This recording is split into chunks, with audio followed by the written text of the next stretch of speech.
அடுத்ததாக ஒரு சகோதரர் கேட்குறாங்க, தோப்பு கரணம் போடலாமா? பிள்ளைகளுக்கு பனிஷ்மெண்ட் கொடுப்பதற்காக தோப்பு கரணம் போட சொல்வது தவறா? இது மாற்று மத கலாச்சாரமா? விளக்கம் தரவும் அப்படின்னு கேட்டிருக்கிறாங்க. இந்த தோப்பு கரணம் அப்படிங்கிறது இந்து மத நம்பிக்கையினுடைய அடையாளமாக இருக்கிறது. அவங்க இந்து மத நம்பிக்கையின் அடிப்படையில் அவர்கள் கடவுளாக நம்பக்கூடிய பிள்ளையார் என்ற கதாபாத்திரம், அந்த பிள்ளையாருக்கு தேவர்கள் எல்லாம் நன்றி செலுத்தும் விதமா தோப்பு கரணம் போட்டாங்க என்று அவங்க நம்புறாங்க. இப்ப இதை அடிப்படையா வச்சுக்கிட்டு நபிகள் நாயகம் ஸல்லல்லாஹு அலைஹி வஸல்லம் அவங்க சொல்லியிருக்கிறாங்களா இல்லையா, மன் தஷப்பஹ பி கௌமின் ஃபஹுவ மின்ஹும், யார் பிற சமுதாயத்திற்கு ஒப்பாக நடக்கிறாரோ அவர் அந்த சமுதாயத்தை சார்ந்தவரே என்று அல்லாஹ்வுடைய தூதர் அவங்க சொல்லியிருக்கிறாங்களே. அப்போ தோப்பு கரணத்தை நம்ம போடுறோம் அல்லது மற்றவங்களுக்கு போட சொல்றோம் அப்படின்னா அது பிற சமுதாயத்திற்கு ஒப்பாக நடந்ததா அமைஞ்சிடுமா என்ற சந்தேகம்தான் இதுல அவங்க கேட்கக்கூடிய விஷயம். பொதுவாக பிற சமுதாயத்திற்கு ஒப்பாக நாம் நடக்கக்கூடாது அப்படிங்கிறதுல மாற்று கருத்து இல்லை. அதை ரசூலுல்லாஹி ஸல்லல்லாஹு அலைஹி வஸல்லம் அவங்க கடுமையாக எச்சரிச்சிருக்கிறாங்க. அதற்கு மாற்றமா நம்ம நடக்கணுங்கிறதுக்கான பல வழிகாட்டுதலையும் நமக்கு வழங்கி இருக்கிறாங்க. அதுல எந்த விதமான மாற்று கருத்தும் இல்லை. இந்த பிற சமுதாயத்திற்கு ஒப்பாக நடக்கக்கூடாது அப்படிங்கிறதுடைய அடிப்படை சாராம்சத்தை நம்ம விளங்கி வச்சிருக்கணும். எல்லா விஷயத்திலும் நம்ம இதை பொருத்தி பார்த்திட முடியாது. அடிப்படையான அம்சம் என்ன அப்படின்னா, வணக்க வழிபாடுகள்ல பிற சமுதாயத்திற்கு ஒப்பான நிலையில் நம்முடைய செயல்பாடுகள் அமைந்து விட கூடாது. உதாரணத்துக்கு அங்க தேர் இழுக்கிறாங்க, நாங்களும் இங்க என்ன செய்யறோம், சந்தனக்குடி இழுக்கிறோங்கிற பேர்ல இஸ்லாத்துல இல்லாத ஒன்றை கொண்டு வந்து அதை ஒரு வழிபாட்டு முறையாக்கி பிற சமுதாயத்திற்கு ஒப்பாக நடக்கிறாங்க அப்படிங்கும் பொழுது அது கூடாது. அதே போன்று கலாச்சார ரீதியில பிற சமுதாய மக்கள் ஒன்றை அவங்க கடைபிடிச்சு வர்றாங்கும் பொழுது நாமும் அதற்கு ஒப்பாக நம்முடைய முறைகளை அமைத்துக் கொள்வோம்னு சொன்னா அதுவும் கூடாது, அதுவும் தவிர்க்கப்பட வேண்டிய ஒன்று. அது இல்லாம ஒரு விஷயம், ஒரு பொருள் இரண்டு பயன்பாட்டிற்கு மக்களால் புழங்கப்படுகிறது, அப்படி அது அடையாளப்படுத்தப்பட்டிருக்கு அப்படின்னு சொன்னா அதுல நாம எப்படி அதை பயன்படுத்துறோம், நாம எப்படி அதை அணுகிறோம்ங்கிறத வச்சுதான் அது முடிவாகும். உதாரணத்திற்கு மெழுகுவர்த்தி ஏற்றுதல் இருக்கு. மெழுகுவர்த்தி ஏற்றுதலை கிறிஸ்தவர்கள் அவங்க ஒரு வழிபாட்டு முறையா அதை வச்சிருக்கிறாங்க. நம்ம வீடுகள்ல கரண்டு போயிருச்சு, மெழுகுவர்த்தி ஏற்றலாமா ஏற்றக்கூடாதா?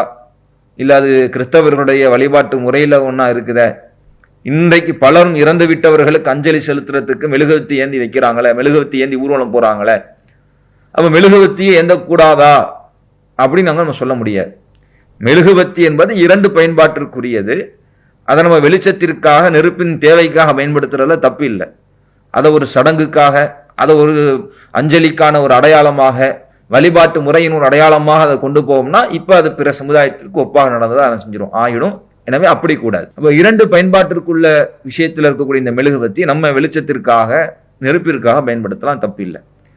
அதே மாதிரி வெள்ளை நிற ஆடை என்ன செய்யறாங்க, அணிகிறாங்க. இறந்து விட்டவருடைய குடும்பத்தார்கள் இன்றைக்கு என்ன செய்யறாங்கன்னா வெள்ளை நிற ஆடைகளை அணியக்கூடிய ஒரு கலாச்சாரம் இருக்கிறது. அப்ப பாருங்க, வெள்ளை நிற ஆடை நம்ம அணியக்கூடாது. ஏன்னா அவங்க இறந்தவர்களுடைய அடையாளமா அவங்களுக்கு அஞ்சலி செலுத்தும் விதமா வெள்ளை நிற ஆடை அணிகிறாங்க. அது பிற சமுதாயத்துக்கு ஒப்பா அமைஞ்சிருங்கிறதுக்காக நம்ம வெள்ளை நிற ஆடை அணியக்கூடாதுன்னு சொல்ல முடியுமா, சொல்லலாமா? அது கிடையாது. ஏன்னா ஆடையில வெண்மை நிற ஆடை என்பது அது பொது பயன்பாட்டில் உள்ளது. அவங்க அதை அப்படி கலாச்சாரமா மாத்திக்கிட்டாங்க. இப்ப நாம அதை ஒரு கலாச்சார நடைமுறையாக கடைபிடித்தால் தவறாகுமே ஒழிய, பொதுவாக ஒரு ஆடை என்ற அடிப்படையில் அதை அணிவதில் என்ன இல்லை, தப்பில்லை. இது இல்லாம மார்க்கத்துல பிரத்யேகமான சில விஷயங்கள், இது கூடாது, இது தப்பு, இது தடைன்னு நமக்கு சொல்லப்பட்டிருக்கும்னா அதை நம்ம அறவே செய்யக்கூடாது. இப்ப காவி நிற ஆடை இருக்கு, அணியவே கூடாதுன்ட்டாங்க ரசூலுல்லாஹ், அணியக்கூடாது ஆண்கள். பட்டாடை இருக்கு, அதுல குறிப்பிட்ட இந்த அளவை தாண்டி மற்ற முழுமையான பட்டாளான ஆடைகள் அணியக்கூடாதுன்ட்டாங்க ரசூலுல்லாஹ், அறவே செய்யக்கூடாது, அணியக்கூடாது. மார்க்கத்தில் எது நேரடியாக நமக்கு அறவே செய்யக்கூடாதுன்ற தடை இருக்கோ அதை நம்ம என்ன செய்யக்கூடாது. அது ஆடைகள்ல, கலாச்சாரங்கள்ல, செயல்பாடுகள் அனைத்திலும் தான். எங்க நம்ம உப்பை பார்க்கணும் அப்படிங்கும் பொழுது இங்க வழிபாட்டு முறைகள்ல, எங்க கலாச்சார முறைகள்ல அந்த ஒப்புகள் விடுமோ அங்க நம்ம அறவே தவிர்த்துக்கணும். அது இல்லாத இரண்டு பயன்பாட்டிற்காக அடையாளப்படுத்தப்பட்டிருக்கிற புழக்கத்தில் இருக்கிற ஒன்றை நாம் நம்முடைய வசதிக்கு, நம்முடைய தேவைக்கு, அந்த கலாச்சார சாயல் இல்லாத வகையில் அதை நாம் கடைபிடிப்போம் அப்படின்னு சொன்னா அது எந்த விதத்திலும் என்ன ஆகாது, குற்றமாகாது. உதாரணத்துக்கு பாருங்க, இப்ப மொட்டை அடிக்கிறது இருக்கு, மார்க்கத்திலும் மொட்டை அடிப்பது சொல்லப்பட்டிருக்கு. உம்ரா ஹஜ்ஜிக்கு போயிட்டு வந்ததுக்கு அப்புறம் மொட்டை அடிக்கணும்னு இருக்கு. இன்றைக்கு பிற மத நம்பிக்கையில மொட்டை அடிப்பதையும் ஒரு வணக்கமா வச்சிருக்கிறாங்க. இப்ப நம்ம மொட்டை அடிக்கிறோம், அவங்களும் மொட்டை அடிக்கிறாங்க, அவங்களுக்கு நம்ம ஒப்பாயிடக்கூடாதுங்கிறதுக்காக மொட்டை அடிப்பது கூடாதுன்னு சொல்ல முடியுமானா சொல்ல முடியாது.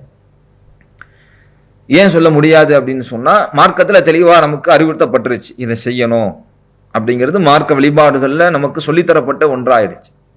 அப்ப எங்க ஒப்ப பார்க்கணும், எங்க ஒப்ப பார்க்க கூடாதுங்கிற அந்த அடிப்படைக்காக நம்ம இங்க எதை சொல்ல வர்றோம். எங்க மார்க்கத்துல ஒரு விஷயத்த நமக்கு செய்யுங்கன்னு சொல்லப்பட்டுச்சோ அது பிற சமுதாயத்துல இருக்கு, பிற கலாச்சாரத்துல இருக்கு அப்படிங்கிறத நம்ம பார்க்க வேண்டியது இல்லை. அங்க இருந்தாலும் அது ஒப்பா இருக்கேங்கிற நம்ம யோசிக்க வேண்டிய அவசியம் இல்லை. நமக்கு மார்க்கத்தில் தெளிவாக சொல்லித்தரப்பட்டுருச்சு, அதை நம்ம செய்யணும், நம்ம செஞ்சுட்டு போயிடணும். அங்க பிற சமுதாயத்தில் இருக்கு, பிற மத வழிபாட்டில் இருக்குங்கிற அந்த பார்வை நமக்கு தேவையில்லை.